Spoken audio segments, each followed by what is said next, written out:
मध्य प्रदेश में उपचुनावों का दौर चल रहा है। 4 सीटों पे उपचुनाव का प्रचार अब बिल्कुल अंतिम दौर में आ गया है और ऐसे में केंद्रीय मंत्री नरेंद्र सिंह तोमर भी लगातार भाजपा के प्रत्याशियों को जिताने के लिए जगह जगह जाकर सभाएं कर रहे हैं, प्रचार कर रहे हैं। आज नरेंद्र सिंह तोमर हमारे साथ हैं। आइए उन्हीं से पूछते हैं कि उपचुनावों में क्या उनको लग रहा है, क्या दिखाई दे रहा है। उपचुनाव का प्रचार बिल्कुल चरम पर पहुंच गया है, आप भी लगातार प्रचार कर रहे हैं। ऐसे में क्या सीन अब आपको दिखाई दे रहा है? मध्य प्रदेश में 1 लोकसभा और 3 विधानसभा के चुनाव 30 अक्टूबर को होने जा रहे हैं। मध्य प्रदेश में शिवराज सिंह जी मुख्यमंत्री रहते हुए लगातार इस बात की कोशिश करते रहते हैं कि मध्य प्रदेश का विकास निरंतर होता रहे और जन कल्याण की योजनाओं पर निरंतर काम होता रहे और इसका असर और लाभ सीधा आम जनता को मिलता है। इसलिए भारतीय जनता पार्टी के पक्ष में वातावरण होना स्वाभाविक ही है। इन चारों सीटों पर भारतीय जनता पार्टी ने अपनी कार्यकर्ता आधारित व्यवस्था बनाई है। सभी कार्यकर्ता अपनी अपनी जिम्मेवारियों को संभाल रहे हैं और भारतीय जनता पार्टी के लिए समर्थन जुटा रहे हैं। मुझे लगता है कि इन सभी चुनावों में भारतीय जनता पार्टी की विजय सुनिश्चित होगी। आप जिस जगह पे प्रचार करने आज जा रहे हैं वहाँ खंडवा के सांसद नंद कुमार सिंह चौहान जो थे वो बहुत करीबी थे आपके, काफ़ी उनसे इंटीमेसी थी। तो ऐसे में क्योंकि इन सब लोगों की जिनकी डेथ हुई है, कोविड से डेथ हुई है, तो कहीं ना कहीं प्रचार करते समय थोड़ा सा इमोशनलपन या भावनात्मक भी आपको कभी कभी लगता है क्या? स्वाभाविक रूप से नंद कुमार चौहान जी भारतीय जनता पार्टी के बहुत ही वरिष्ठ और अनुशासित कार्यकर्ता थे और उनका जीवन बहुत संघर्षमयी था। उन्होंने अपने जिले से लेकर पूरे प्रांत में भारतीय जनता पार्टी के विस्तार को बढ़ाने में बहुत योगदान किया। दुर्भाग्य से उनका निधन हो गया। उनके निधन के कारण ही आज उपचुनाव की परिस्थिति खड़ी हुई है। तो खंडवा जाना और चुनाव प्रचार करना यह निश्चित रूप से नंद कुमार जी को याद भी करता है और ये समय भावुकता भी प्रदान करता है। यदि उपचुनावों को देखा जाए तो इनमें जो मुद्दे हैं वो कहीं ना कहीं थोड़े इधर उधर हो रहे हैं। कमलनाथ जी ने बीच में कहा कि नरेंद्र मोदी डायरेक्टर हैं, शिवराज सिंह चौहान एक्टर हैं। फिर बीच में एक बार बीडी शर्मा पे उन्होंने कहा कि बीडी शर्मा को निक्कर जो है वो जब पहनना नहीं आता था तब मैं राजनीति था। तो आपको ऐसा लग रहा है कि चुनाव में जो है वो मुद्दों की जगह अनर्गल बातें ज़्यादा हो रही हैं? देखिए, दरअसल क्या है, कांग्रेस पार्टी और कांग्रेस का नेतृत्व तो पूरी तरह अप्रासंगिक हो गया है। इस प्रकार की बातें तब होती हैं जब अंदर से व्यक्ति वैचारिक रूप से रिक्त हो जाता है। कांग्रेस के पास कोई मुद्दा नहीं है, कांग्रेस ने क्या किया ये कहने के लिए कुछ नहीं है। इसलिए मीडिया में बने रहने के लिए और अपनी उपस्थिति जाहिर करने के लिए इस प्रकार की उल-जलूल बातों का सहारा कांग्रेस नेतृत्व लेता रहता है, जो लोकतंत्र में उचित नहीं है।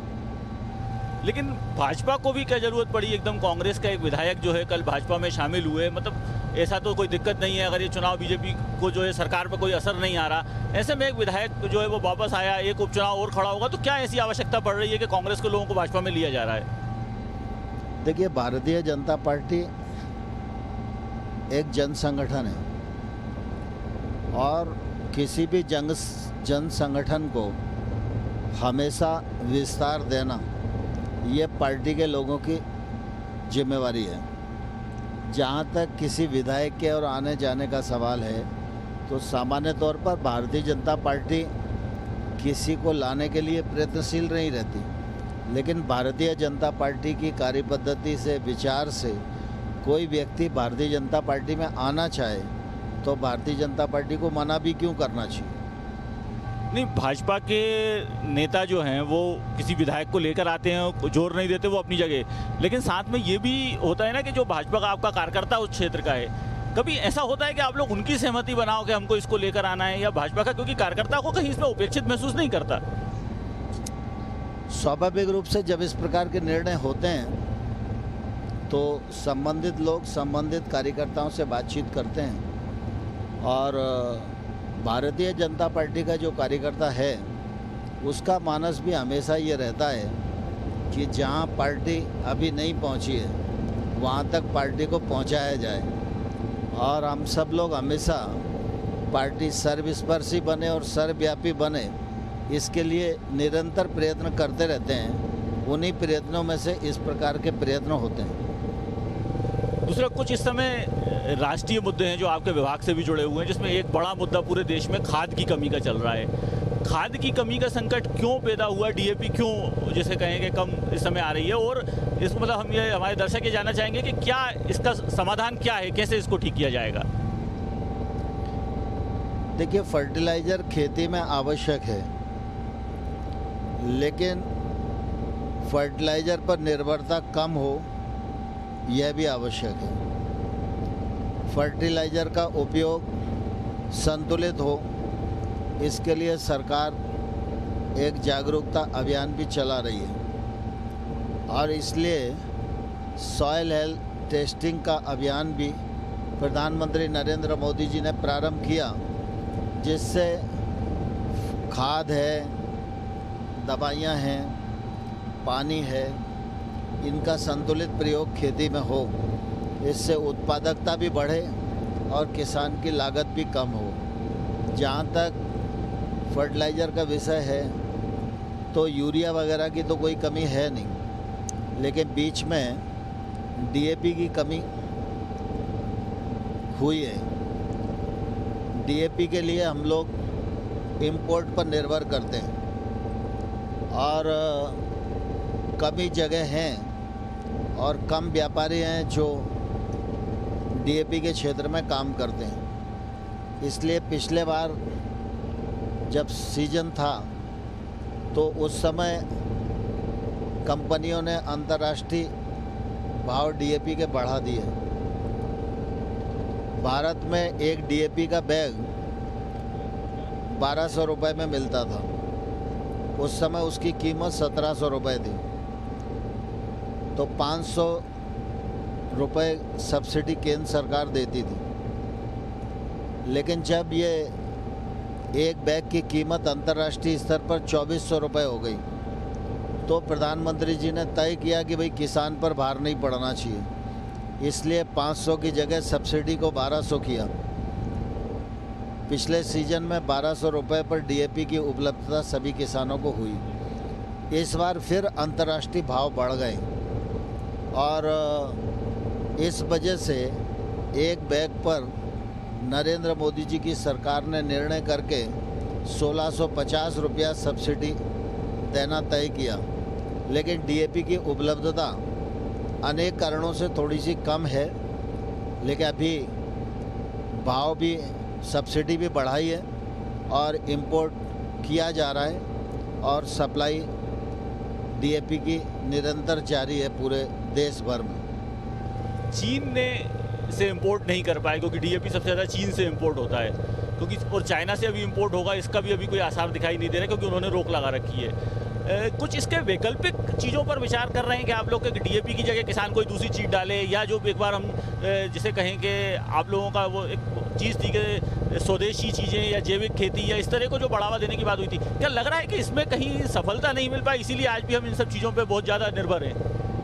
नहीं, ये सच है, समय रहते जितना काम होना चाहिए था वो नहीं हुआ, इसलिए हमारी इंपोर्ट पर निर्भरता है।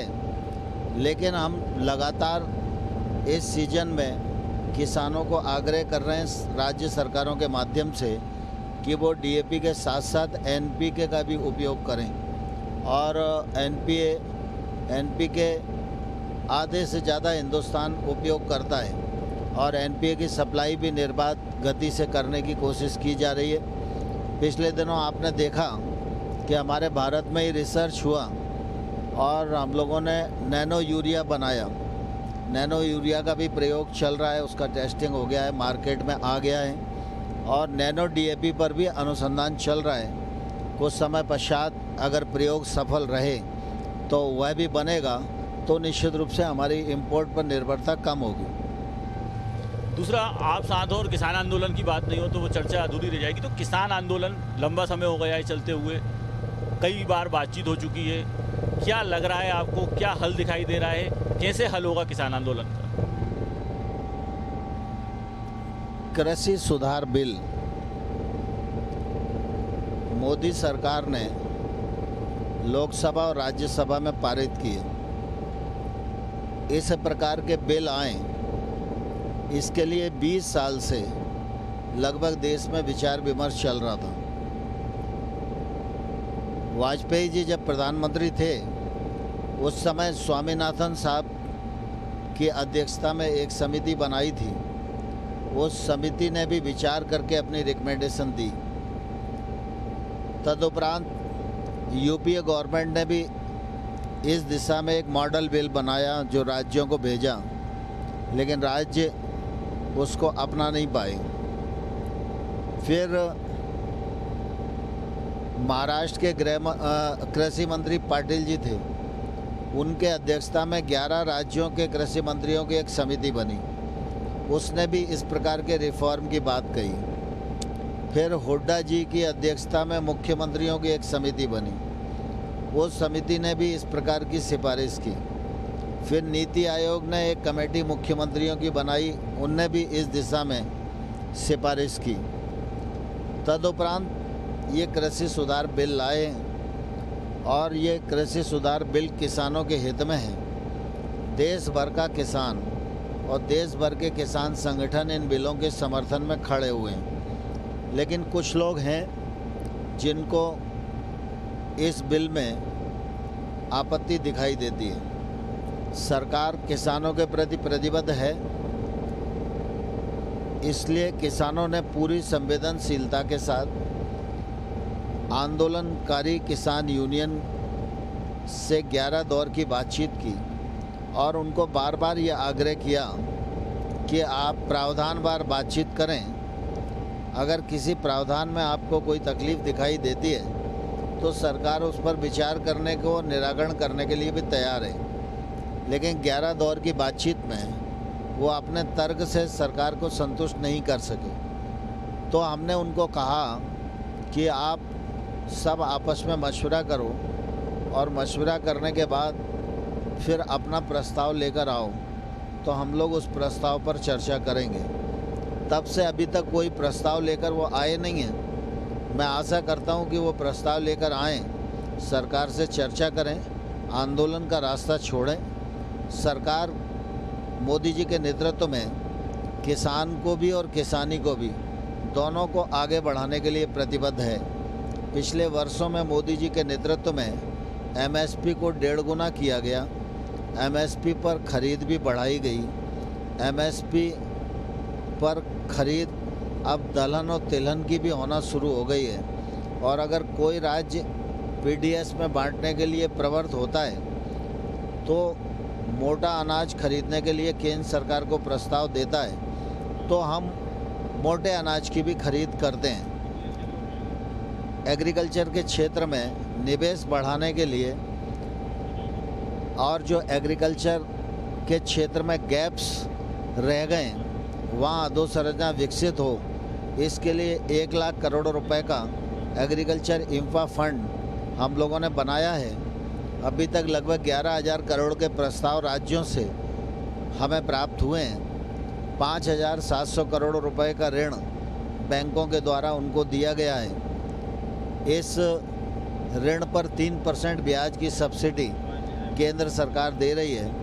और अगर सहकारिता के क्षेत्र की प्राथमिक ऋण सहकारी समितियां इसमें आवेदन करती हैं तो उनको तो 1% ब्याज पे ही ये ऋण मिल सकता है। इसी प्रकार से अगर आप देखेंगे तो केसीसी अभियान अभी हम लोगों ने चलाया और कोविड के दौरान लगभग 2.5 करोड़ किसानों को नया जोड़ा और 2,44,000 करोड़ रुपया ऋण के रूप में किसानों को उपलब्ध कराया गया।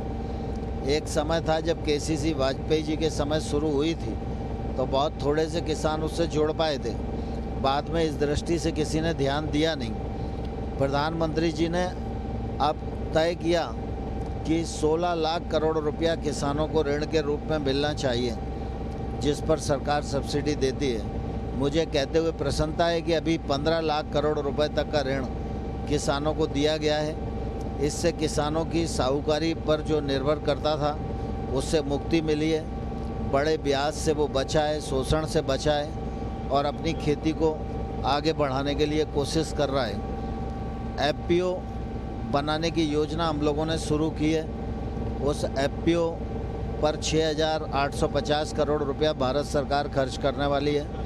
इन एफपीओ के माध्यम से छोटे किसान संगठित हों, कृषि उत्पाद संगठन बनाएं और उसके माध्यम से वो अपनी लागत को भी कम करें। सारी चीज़ जो आदान के रूप में खेती के लिए ज़रूरत होती है उसको थोक भाव में ख़रीदें, अच्छी सिंचाई करें और अच्छा प्रोडक्शन करें, वैश्विक मानकों के अनुसार प्रोडक्शन करें, महंगी फसलों की ओर आकर्षित हो, टेक्नोलॉजी से जुड़ें। इसके लिए केंद्र सरकार किसानों को सभी साधन एफपीओ के माध्यम से मुहैया करा रही है। इसका भी सदपरिणाम आने वाले कल में किसानों की आमदनी बढ़ाने के लिए होने वाला है। कृषि बिलों की यदि हम बात करें तो अगर आपको क्या लगता है देश के कितने प्रतिशत किसान जो हैं वो कृषि बिलों को लेकर फेवर में हैं? क्योंकि आपसे तो लगातार लोग एक साल में मिले होंगे, विरोध करने वाले भी मिले, समर्थन करने वाले भी मिले, तो कितने प्रतिशत किसान जो हैं वो कृषि बिलों के साथ हैं देश में इस समय? आप ऐसा मान सकते हैं कि 99% किसान बिलों के साथ खड़ा है। आप पूरे देश में देख लो, आप महाराष्ट्र है, कर्नाटक है, गोवा है, तमिलनाडु है, आंध्रा है, तेलंगाना है, गुजरात है, राजस्थान है, मध्य प्रदेश है, कहीं भी इस बिल के विरोध में कोई आंदोलन नहीं हुआ। आंदोलन पंजाब में है, कुछ हद तक हरियाणा में है और ये आंदोलन भी राजनीतिक दृष्टियों से भी जुड़ा हुआ है। और कुल मिला के कुछ लोग ऐसे हैं जो आंदोलन में किसानों की अगुवाई न करके अपनी जिद पर अड़े हुए हैं। ऐसे लोग जो हैं, जो चाहे वो पंजाब हो, चाहे हरियाणा हो, चाहे उत्तर प्रदेश में चुनाव हो रहा है, आपको क्या लग रहा है इन कृषि बिलों का और किसान आंदोलन का इन राज्यों के चुनावों पर कितना असर आएगा? नहीं, मैं समझता हूँ कि कुल मिला के आम किसान तो समझता है। थोड़ा सा उत्तर प्रदेश में, पश्चिमी उत्तर प्रदेश में हल्की फुल्की किसान आंदोलन की हलचल है, लेकिन वहाँ इन बिलों का कोई फ़र्क इसलिए नहीं है कि वो पूरे के पूरे गन्ना किसान हैं और गन्ना किसानों पर इस बिल का कोई नेगेटिव और पॉजिटिव कोई फ़र्क पड़ने वाला है नहीं, और इसलिए वहाँ पर भी चुनाव में कोई फ़र्क नहीं आएगा।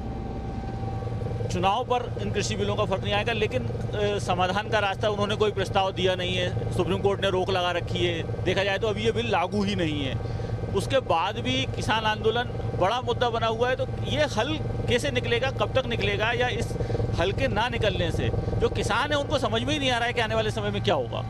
नहीं, मैं समझता हूँ ना कि कुल मिला के जो किसान है वो इसके महत्व को समझ रहा है और पंजाब हरियाणा के किसान के भी इसके महत्व को समझ रहे हैं, लेकिन आंदोलन आम किसान तो नहीं कर रहा। आंदोलन तो कुछ यूनियन कर रही है और यूनियन रास्ता निकालने के लिए विचार नहीं कर रही।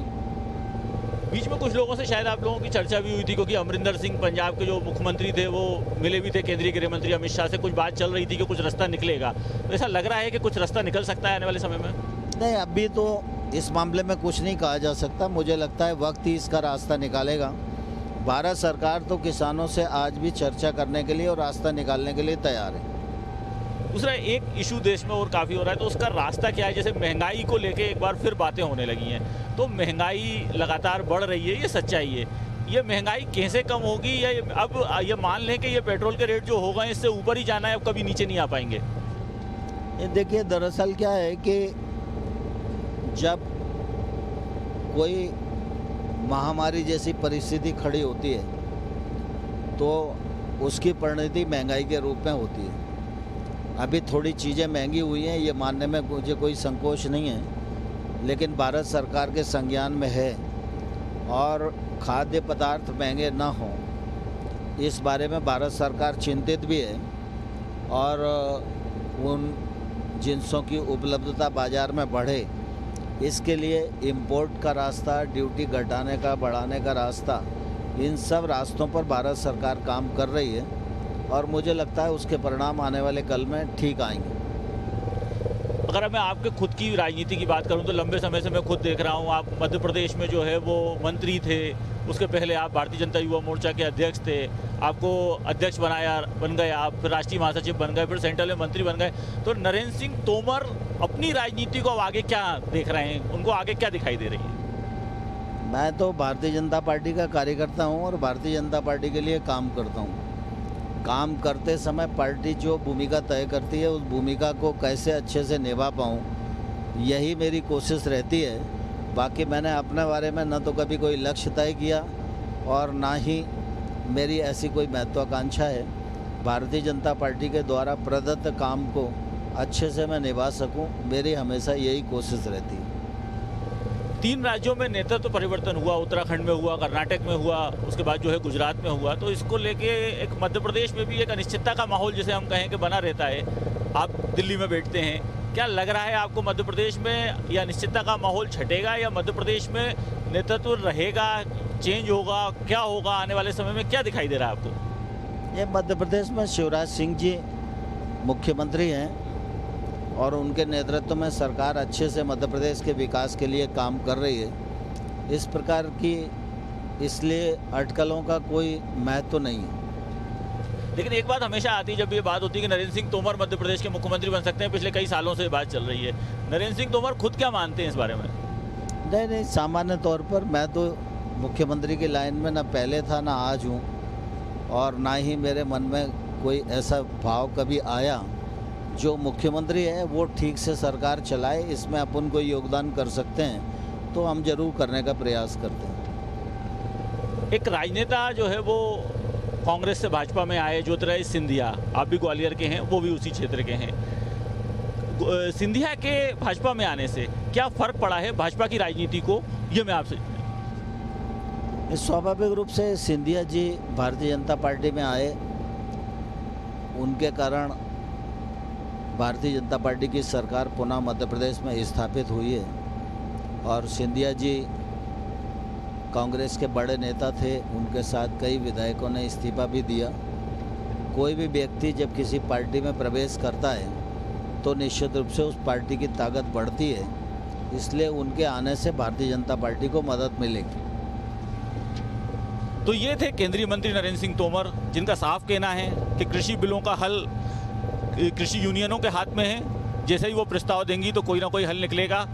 महंगाई बढ़ी है लेकिन कोई ना कोई रास्ता निकलेगा। उपचुनावों में भाजपा को लाभ होगा और साथ ही मध्य प्रदेश की राजनीति में फिलहाल कोई अनिश्चितता नहीं है।